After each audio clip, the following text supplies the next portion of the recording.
And Israel maintains very strict control over Gaza. This is before 7th of October.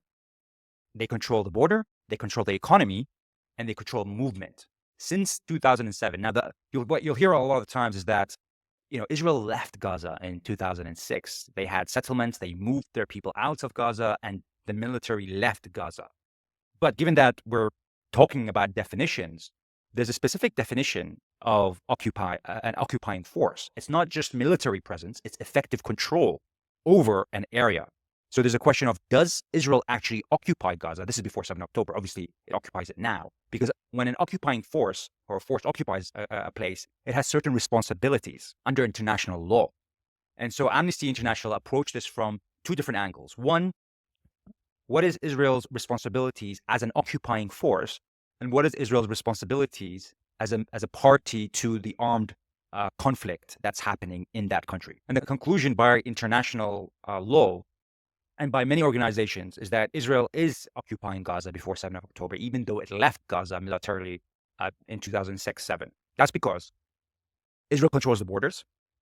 It controls Gaza's airspace, sea access, and every land crossing except one crossing, which is between Egypt and Gaza.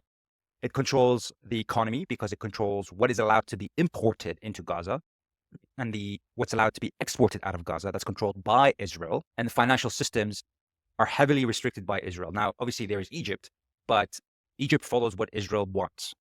That's the agreement that Egypt had with Israel. So even though there's one crossing near Rafah between Egypt and to Gaza, all other crossings are between Israel and Gaza, and they control what is allowed in and in out. Now, here's the thing. Israel doesn't allow a lot of things that can be considered as dual use, i.e. use for military equipment that might not be needed for military equipment, might be needed for other things, but it won't allow it inside Gaza. So it completely restricts the importation, and it decides what is allowed to be imported in.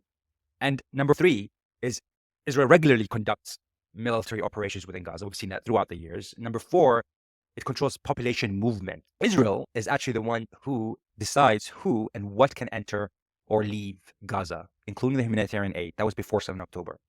And because Israel is the occupying force, i.e. it has effective control over the area, it might not be inside Gaza before 7 October, but it controls it, really. And you might say it needs to control because of security reasons. Nevertheless, it has effective control.